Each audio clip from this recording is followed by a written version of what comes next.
Have you ever been locked in?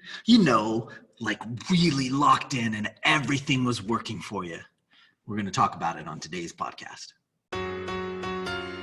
I've spent the last 20 years studying, teaching, and coaching people to find their greatness and take their lives to the next level. Along the way, it's become evident that emotions are at the root of everybody's successes and failures. Worry and fear are the enemies, and it's time to forge the armor and earn the tools to overcome the two things that could single-handedly destroy your future. Hi, my name is Michael Johnson, and I'm a life coach, a peak performance trainer, and I'm the emotions guy. It's time to take back control of how you feel, control of how you act, and control of how you experience life. It's time to become a lifer, a new breed of overachiever focused on living every minute to its fullest. We are responsible for how we feel, and no one and no thing can make us feel anything.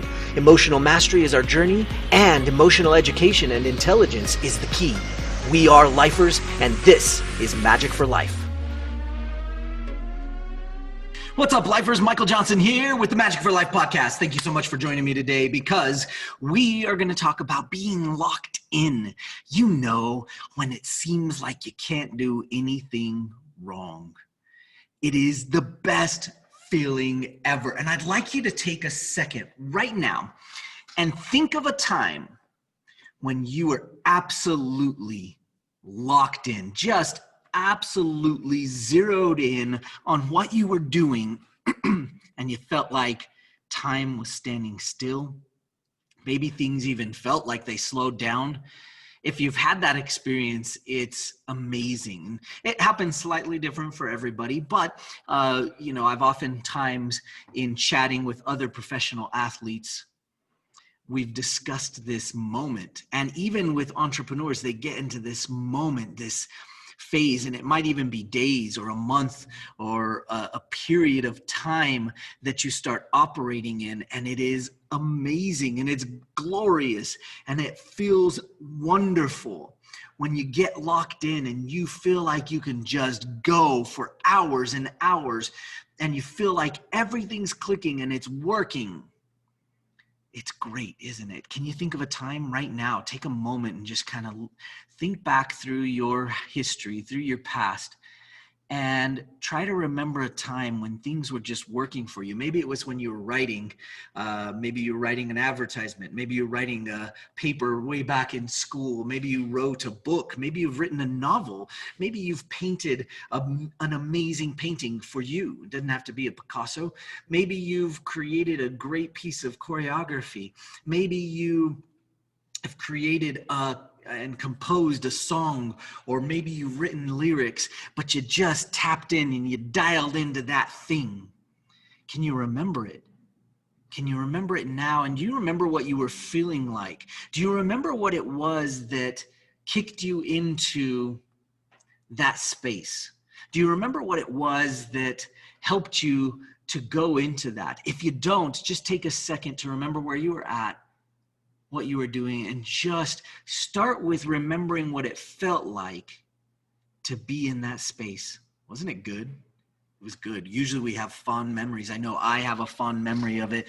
I was competing as a professional, and I remember being on the floor, because as many of you know, I was a professional ballroom dancer.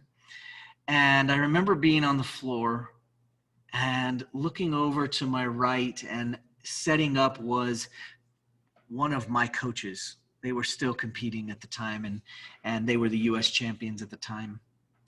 And I remember them setting up in that corner, and I wasn't anywhere near their league, but I remember thinking, I'm going to go stand next to them. It was crazy. It was a crazy thought, because like, why would I go stand next to the champions? I wasn't even in their ballpark. But I remember going and standing over there, and the crowd around us was like a hometown crowd, and they just went crazy. And it wasn't long before the champions, who were my coaches at the time, looked at me and they were like, wait a second, that's not for us. They were holding signs with my name and my partner's name and our number, and they were cheering for us.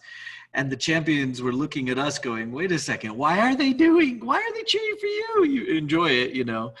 And I remember thinking, yeah, you dang right, I'm going to enjoy it. And literally something happened and we clicked in to this space, this zone where we were locked in and we were doing the best technical dancing we'd ever done, but not because we were trying. The mechanics were just working. We were in the best frame of mind. It felt good. We were enjoying it. We were performing and giving back to the audience. We had just nailed it. We had gotten into a great space, and it was probably one of the best dances in that round and in our career. We both had the experience, so it was really cool because it was doubly good. We both had the same experience. And I remember walking off the floor after being in this like time lapse where it seemed like this 1.5-minute dance lasted for maybe 5 years. It just seemed like forever. And I remember walking off the floor and talking about it afterwards and kind of looking at my partner and saying, did you experience that too? And she was like, yeah, that was amazing. And we tried to put it into words, and it was ineffable. I love that word, learn that. Ineffable. Without words, it was undescribable. But we were locked in and we were in the moment and we were in this space where we literally could do no wrong. And I remember our coaches talking to us about it afterwards, and they were like, what happened to you? Like, where did that come from? And we spent a lot of time trying to get back to that space and understanding and learning how to get keyed in, locked into that moment and to do that thing. And I've since learned how to get people locked in, how to get them to that place. And so it's not because you can't do it. And it's not because I couldn't do it. It was because I couldn't do it consistently and I couldn't do it on command. And so we just spent hours and hours trying to figure out how to get back to it. And we did, like you probably have done, we spent oodles of time on the mechanics, the technical element, trying to hopefully get back to that locked in state. But the technical didn't do it. The more we worked on the mechanics, the more we worked on the technical, the actual nitty gritty, the more we got sucked into this place that wasn't what it was all about. And the more our coaches started demanding more out of us. And so we worked harder on the technique and they got less out of us. And it wasn't until, until we actually figured out how to access our emotions that we figured out how to actually get back into that place, that zone, that vortex of being where we were totally locked in alignment and ready to go. And being able to turn that on command is something that, again, the most successful people on this planet do. And it doesn't matter whether you're sculpting clay and you get locked in, whether you're an architect building or designing a building and it all just comes together, or whether you're doing mathematics on the space shuttle and you can't figure out that thing and then all of a sudden it just falls in, right? It doesn't matter whether you're building a sales funnel or creating an offer. It doesn't matter if you're a dance choreographer or a basketball player. It doesn't matter. We all use the same tools and the same ideas to get locked in. And honestly, if you've experienced it at any time in your world, any time in your life where you've gotten into that zone, it's intoxicating. It's amazing. It feels wonderful when you've gotten excited about that next idea, that next big thing that's going to change the world, when you've tapped in to your superpower, your special thing, and all of a sudden it's there and it's bright and you know it and you have to share it with everybody. And you're locked in. There's nothing like that. And you know what? You can do it more regularly. You can get back to that locked in place. You just have to get in line with yourself, Mind, body, and soul. We've heard about it since the beginning of time, since the beginning of mankind. You can read all the good books, all of the self-help books, everything out there all gets it. Mind, body, soul.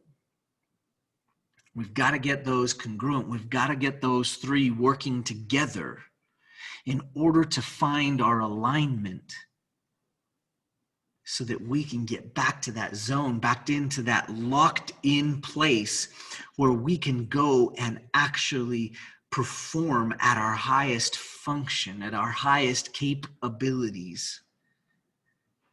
And it's hard if you don't believe. Some of you may be jaded already. Some of you may have already gone, I tried that once and I couldn't get back to it and I failed and I just gave up. If you're listening to this right now and you've given up already, please reconsider. Let me help. Let me know. Reach out. Let me know that you need some help, because for goodness sakes, you could be the next person that's going to change millions of people's lives.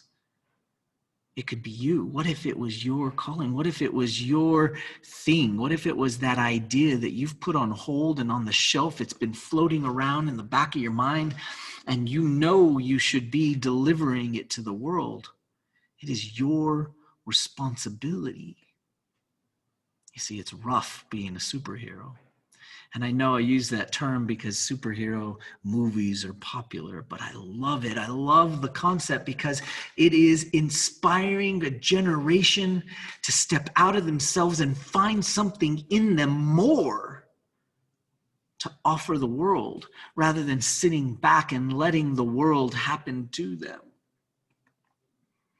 You're probably here listening because something in you was calling you, because that call is saying, hey, come on, let's go. You go, but I don't know if I can do it. You can. And we've got to get locked in. We've got to find a way to consistently get locked in, and we've got to start to practice it, because like with anything that you start off and you get into it and you go, oh, there's a little spark for it. But then as you jump in and you get in further, it gets deeper and deeper. And there is oftentimes a point where you go, I don't know if I'm going to keep going. The techno babble starts to scare you. And then you just go, okay, lean in and go. And then all of a sudden you know it. And what you forget is that you go through that.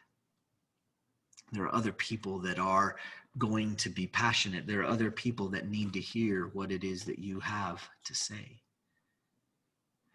Like I said, if you need some help, let me know. It's my specialty. It's what I love to do. I love to help people just like you figure out how to enhance and amplify your superpower so that you can get locked in and go out there and change the world, whether it be the 3 people around you, the 1 person that you see every day, or whether it be billions of people.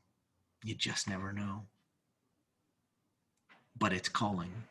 That's why you're here. I don't know how you got here. I don't know why you're listening. I don't know what it is that's going on in your world, but I know right now that you got something calling. And it all happens for a reason. Maybe your friend sent you this podcast. Maybe you heard about me going on and on about this stuff and you thought, gosh, maybe I'll listen. Whatever it is. It's calling, and it's time to do something about it. Let me know. Send me an email at info@magicforlife.com if you need some help. We've got some amazing resources for you at Magic for Life, and we would love to help you be able to find that superpower and amplify what you're doing to the next level. And we've got all the tools and all the resources that you need to be able to do that and transform your life so that you can transform everybody else's. We'll see you on the next podcast. Take care.